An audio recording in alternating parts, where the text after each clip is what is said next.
Shabbat Shalom and greetings to you all. We're at the Memorial Day weekend in the U.S. The founding fathers of America once were honored as fighters for freedom and rights, religious freedom, human rights. Now they are, more times than not, simply members of the slave trade responsible for bringing systematic racism to a country stolen from natives. It's not either or. It never was. Now, no one's perfect, and everybody has to be examined in the times in which they've lived. There are not a lot of saints in this world. This is a holiday that honors all those who have fought and died for their country, and it is a tradition upheld in every country, everywhere. So do take a moment at some point this weekend to honor those who have fought and died for their country. And it's not just founding fathers. It's institutions. It's other nations. It is cultures. Now, one of the last great fights for freedom was the Second World War, famously recently called the 11th, but with definite lines of good versus evil. You knew it was definitive. Who was good? Who was evil? And that's when real Nazis were not your neighbor because you thought it was cool to call them that. These were Nazis. Everybody knew what a Nazi was. It also marked the largest systematic murder of an entire population ever seen, the Holocaust. A word which is losing its meaning and now is just becoming another brick in the wall. Sadly, with the diminishing number of Holocaust survivors, because the longer we go, the less there will be, we see more and more denial, less and less teaching, less and less education. We used to see the founding of Israel as a good thing. Now it's being seen as a terrible thing. We see what was once acceptance for anyone now is about rejection and fear. We see anti-Semitism becoming violent, as all protests are now violent protests without consequence. The day of peaceful protest, long gone. Long gone. Gandhi's time is over. The day of fear and hiding and running has rapidly returned and is the dominant force today. Now, calling for murder and genocide has become the order of the day. There's no consequence for these actions anymore. Masked mobs terrorize Jews at universities, at work, on subways, even at synagogues. Wherever these mindless idiots see those that they oppose. I know I sound like a broken record. I talk about this almost every week. But when will accountability return? When will decency return? When will respect for human life and dignity return? When will the world demand acceptance of all? Things change.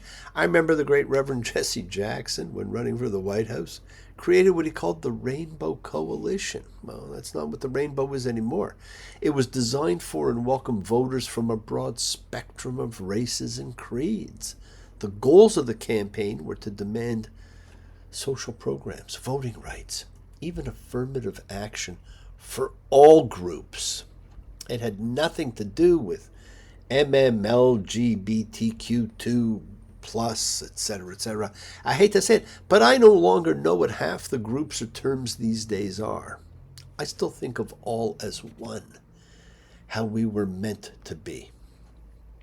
Now, all of this was making me think a little bit about the history and life of man, and the first one who came to mind was Abraham, considered the father of the three Western religions, and so perhaps the father of Western civilization. And like so many of us, he was rebellious in youth.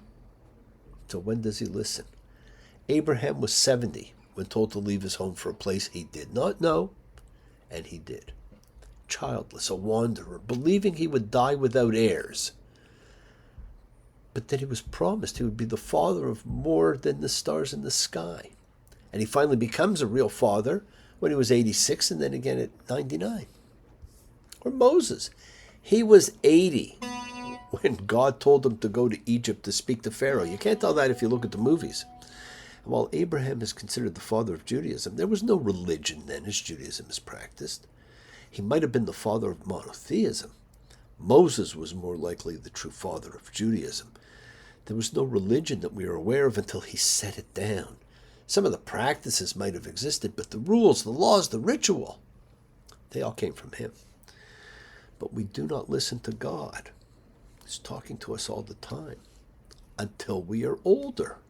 Maybe, but The fathers of religion and culture reminded me this weekend that while we just paid our dues to our mothers, in a few weeks we will pay the dues to the fathers of our lives. It is the living fourth commandment. Honor father, honor mother, honor male, honor female. And this week we're celebrating the giving of those 10 commandments. But in the meantime, we see the darkness of hatred and anti-Semitism mixed with a smattering of anti-Israel spreading like a poison, infecting cities, people, culture. I don't know if it's true or just AI news, because I no longer know what's real and what's not. But I saw a picture where a barista put a swastika on a coffee. Now, I think when I get a coffee with a flower or some other cool design, it's pretty artistic, and I'm always blown away. But a swastika, if it's true, this is not artistic. It's disgusting. But of course, so is a candidate for Senate, reviled, but now welcomed by the American Democrat Party, who proudly claims a Nazi tattoo on his chest. While this is happening, New York, home to the largest Jewish population outside of Israel, no longer knows where protest ends and intimidation begins. Schools, therefore children, have become protest zones. Houses of worship, synagogues face major disruption. Jewish families increasingly feel forced to deal with hateful demonstrations. Simply to celebrate. They're not allowed to celebrate anymore. To gather, not allowed to gather. Can't pray. Can't send their children to their own institutions. The insane change in New York demands far more than platitudinal statements in response to the latest anti-Semitic demonstration. These are not anti-Israel demonstrations. They are pure Jew hatred. Now, hopefully this one-term mayor who has single-handedly destroyed a once great city is busy rewriting history. It's not enough that he demonstrates his hatred of Israel, but he honored Nakba Day. Now, Nakba means catastrophe, which is what the Palestinians called the day of the founding of the modern state of Israel on May 14th, 1948. Nakba, catastrophe or disaster. That's how Israel is viewed and continues to be. These aren't people who celebrate good things. These are people who are celebrating what they view as the most horrific thing that ever happened, the creation of Israel. He can poison as many minds as he can for the short time he will have a platform, but people will never forget the words of Golda Meir, who reminded people a long time ago, Jews are proud, they fought and they died for freedom and their principles for 3,700 years, and they will continue to do so forever. So let us all gather, as we always have for these 3,700 years, and always will, as a group to honor and pray and observe, as a community, putting differences aside, as we form a like-minded group, a collective consciousness of seekers showing faith, any and all faith, love any and all love, because we are a true fellowship, a true chavura, expressing our nature of kindness, compassion, thoughts, feelings, hopes, dreams, and wishes, unites us all in this community house of spirit, Beth Ruach, sharing and bringing light, keeping fear at bay. Even though together, we're individual in our approach, each connecting in his or her their own way. So once again, please do go ahead and invite everyone you know, physically, digitally, psychically, emotionally, spiritually, any way at all, to gather and share. From Psalm 133, the Hine Matov, come together. Hine Matov, Umadai.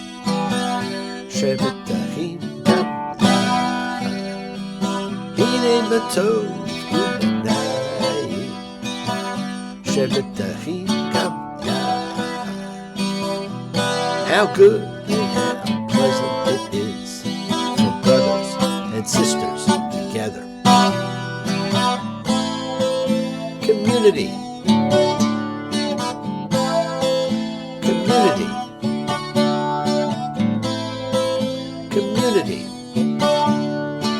Together.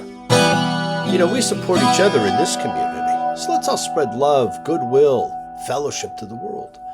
Remember, friends, this is you setting aside just a little bit of sacred time in your own sacred space to honor and converse with whatever you happen to believe in, because we all believe in something. It's part of your kavanah, your intention that you put out to the universe. It's your goodwill.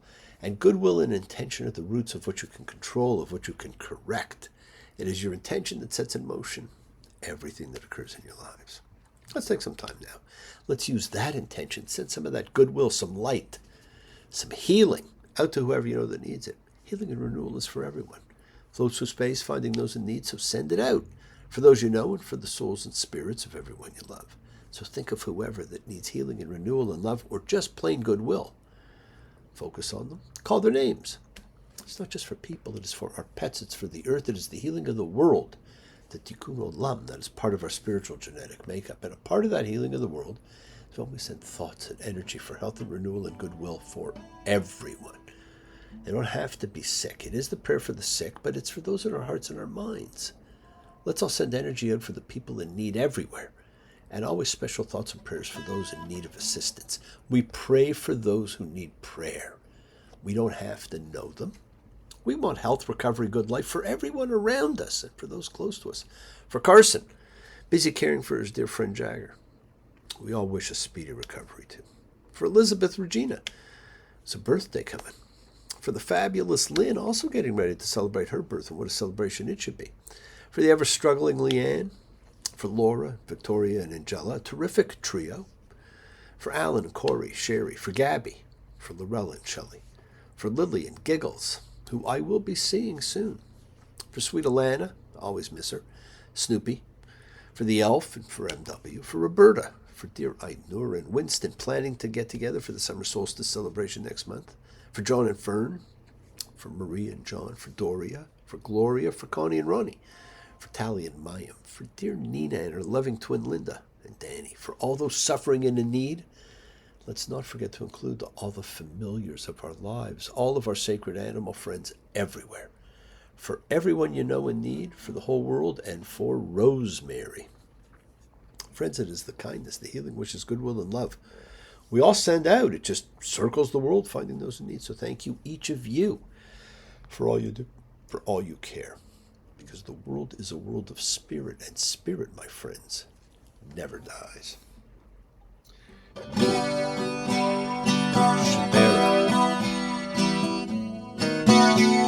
Avotenu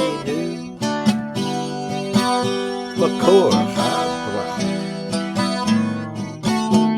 Limotenu, may the source of strength bless the ones before us.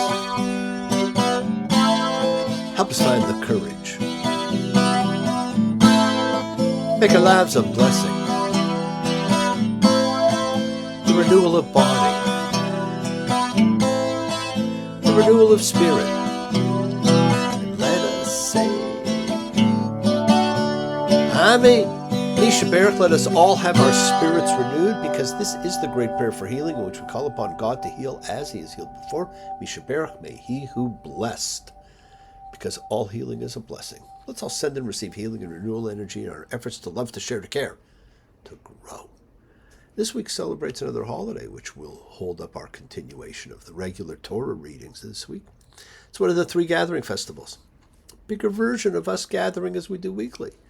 We have this special holiday, the anniversary of the great epiphany, the 10 words giving guidance on how to live life and treat everything in it. It is celebrated as the day God gave the Torah to the children of Israel at Mount Sinai in 1312, before the Common Era, 3,300 odd years ago. And Torah means instruction, not this large book that you're used to seeing. And that instruction was 10 words. Welcome, friends, to Shavuot. But what is it? We hear the name. The great Rabbi Lord Jonathan Sacks said of this holiday, Shavuot is the festival when we celebrate our greatest gift, the Torah, our constitution of liberty under the sovereignty of God, our marriage contract with heaven itself, written in letters of black fire on white fire, joining the infinity of God with the finitude of humankind in an unbreakable bond of law and love. The scroll Jews carried wherever they went, that carried them. This is the Torah, the voice of heaven as it is heard on earth, the word that lights up the world. Now the Bible refers to Shavuot as Hag HaKatzir, the festival of the harvest, since Shavuot was also the time when the first fruits, known as Bikurim, were brought as a sacrificial offering to the temple. And the first liturgy recorded in the Bible Deuteronomy 26:1 is devoted to this first fruits sacrifice, although sacrifice is a funny word to use for this kind of offering. It is a declaration recounting a journey from slavery to freedom, done in a way to bring history to spirituality and connect the two. It is built on the gratitude of acknowledging God's provision of the land and the harvest, on the humility of recognizing that all comes from God, not personal achievement. The offering is now shared with the priests. It's about community. The priests, the Levites, the vulnerable members of society. It's about sharing. Here's how it goes. The first true prayer in the Bible. My father was a wandering Aramean. He went down into Egypt with few people and lived there and became a great nation, powerful, numerous. But the Egyptians mistreated us, made us suffer, subjecting us to harsh labor. We cried out to the Lord, the God of our ancestors, and the Lord heard our voice and saw our misery, toil, oppression. So the Lord brought us out of Egypt with a mighty hand and an outstretched arm. With great terror and with signs and wonders, he brought us to this place and gave us this land, a land flowing with milk and honey. And now I bring the first fruits of the soil that you, Lord, have given me. It brings the history of the people to the religious practice of the people. Now, as we know, the word shavuot itself just literally means 7 or weeks, a reference to it falling in the calendar exactly 7 weeks after the start of Passover. And that fact makes Shavuot the only Jewish holiday with no fixed date. The others all say it's the first day, or the 10th day, or the 15th day of a specific month. Not this one. It's just 7 weeks after Passover. And unlike the Passover Seder and the building of a sukkah, Shavuot lacks the ritual of the other 2 pilgrimage festivals. There's no special meal. There's no special readings. There's no pomp. But it does have this one thing as its only real custom. And it's not a Torah-instructed thing. It's a public reading of the book of Ruth, which is just the second book named for a woman. And it's believed that Ruth's arrival in Israel occurred around the time of the barley harvest, and her acceptance of Judaism was similar to the Jewish acceptance of the Torah, which the holiday emphasizes. So the book of Ruth is what we read for this holiday. It's the only continuity of the holiday, the only thing we do. And it's the story of a Moabite woman who joins the Jewish people after the death of her husband. That's one of the shortest books of the Bible, but the story it tells is one of the most moving in all of the Old Testament. A man named Elimelech from Bethlehem in Judah left his hometown when a famine struck. He and his wife Naomi, along with their 2 sons Mahlon and Chilion, left for Moab. Elimelech died, leaving Naomi with her 2 sons. Well, the 2 sons married Moabite women, Orpah and Ruth. 10 years passed. Mahlon and Chilion both died. And so Naomi decided she should return to Judah because the famine had now passed. She encouraged Orpah and Ruth to remain in their homeland of Moab. After all, why should they accompany her back to her homeland now that their husbands were dead? They have a house in Moab. They have family. They will be provided for. Orpah agrees. But Ruth stayed by Naomi's side and vowed to accompany her back to Judah with the famous words that we read in Ruth 1:16. Do not entreat me to forsake you, to turn back from you, for wherever you go, I will go. Wherever you lodge, I will lodge. Your people is my people. Your God is my God. Wherever you die, I will die, and I will be buried there. So may the Lord do to me, or even more, for only death will part you and me. She stood by her, no matter what. Where you lead, I will follow. Anywhere that you tell me to. If you need me to be with you. I will follow where you lead. So Judah. There was a wealthy relative of Naomi's dead husband by the name of Boaz. Ruth went into the field to gather corn for the harvest, which caught the eye of Boaz. Boaz promised to treat Ruth, an outsider, as an equal, and he welcomed her. Ruth was overcome by his kindness and asked what she, a stranger, had done to deserve it. Boaz replied that he had heard how she left behind her own parents in Moab to accompany her mother-in-law into a strange land. Boaz announced that he would marry Ruth, and they promptly got married, and Ruth had a son. This son had a son named Jesse, who had a son named David, the great king from whom the line of kings was promised, the fourth of God's covenants with man. The dictionary of the Bible suggests that Ruth's loyalty to her adopted nation of Judah is important because Ruth is the ancestor of David.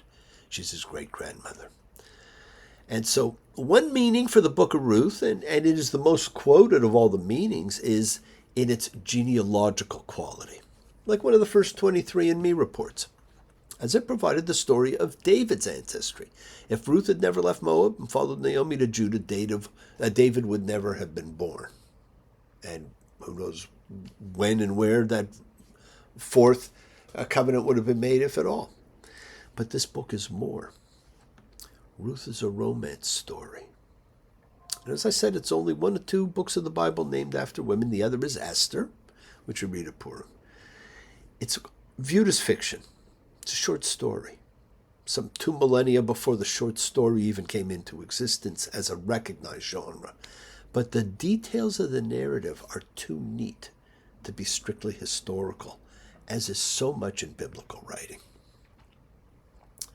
Also, the names of Elimelech's children, Mahlon and Chilion, literally mean sickness and wasting.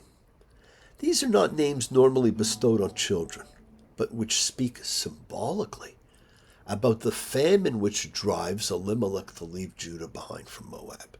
So the story became a metaphor for love, devotion, honor, and family. Yes, my friends, the world is sacred. So is everything in it. Express your gratitude, light a candle, make a wish. Celebrate your life and the lives of those you love. Share your feelings with them. Live free, be free, honor your freedom, be well, be happy, be blessed. Share and honor the light, and all who live in the light continue to shine. Continue to send everybody you know goodwill and love. Pray for peace and freedom for everyone, and end to terror and hatred. Remember, friends, we're a community. We learn together, we celebrate with each other, we love each other.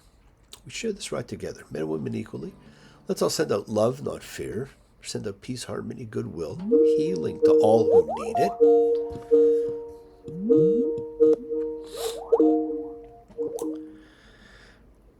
Please do learn to forgive, learn to love, including yourself. Open your hearts, honor the relationships of your life. Tell those you love that you love them. Examine your intentions. Use them to imprint your will on the universe, because we set in motion all that happens in our lives. It's our intention, our kavod, our cause, our effect. Everything's linked. You always have time to forgive. You always have time to be forgiven. You have the knowledge of what's good and bad, so acknowledge what you've done wrong to yourself, to God, to any person you've wronged. Ask forgiveness. But always do so with sincerity, accountability, and vulnerability. Forgive those you've hurt. You'll learn to be forgiving and compassionate, because the secret of forgiveness, compassion, and peace is in acceptance. Can you accept yourself? Other people in the world just as they are? Can you accept life as it is, or they're trying to control it? Because if you do, you can experience the peace that acceptance brings. So keep on dreaming, my friends. Keep on being. Keep sharing. Keep shining. Keep teaching.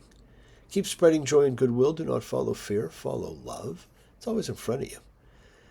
Work to be present in the body. Expand the heart, quiet the mind, because the deepest source of real power lies in consciousness and the ability to be mindful, to be aware, to be present in all of life's circumstances. And love with the heart. We're all part of a greater whole. Embrace love, not fear, forgiveness, not anger. Be there for someone, because someone will always be there for you, whether you know it or not. Continue to explore faith and belief and what they mean. Never accept shame as a natural state. Whatever you feel, others have felt. Whatever you've experienced, others have too. Because we share together, we learn together, and we help each other. We are each of us trying to find love, acceptance, and support. We all have or could have that special someone in our lives, so find them and tell them what they mean. You are never alone on your journey. Keep forgiving those you need to forgive, and keep asking forgiveness from those you need to ask forgiveness of, and listen to the voice of God as he talks to you. And remember, your connection to God and all he has created in body and spirit, it's a part of you, it's a part of me, it's a part of all of us forever.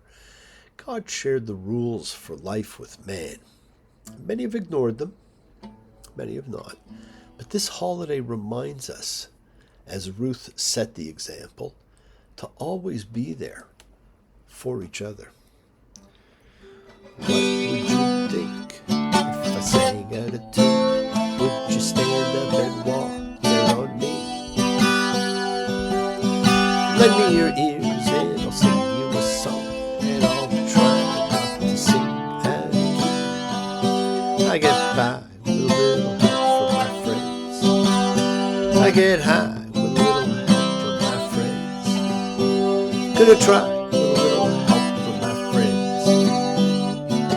Always be there for friends and those with meaning in your lives. Well, thank you for joining me, my friends. Keep sharing the light. Practice forgiveness. Be thankful, be gracious, be kind, be loving, and believe in yourself. Spread a little goodwill to the world and continue to be the miracle in someone else's life. Be an example of all you can be. Shabbat shalom and blessings to you all. Take care.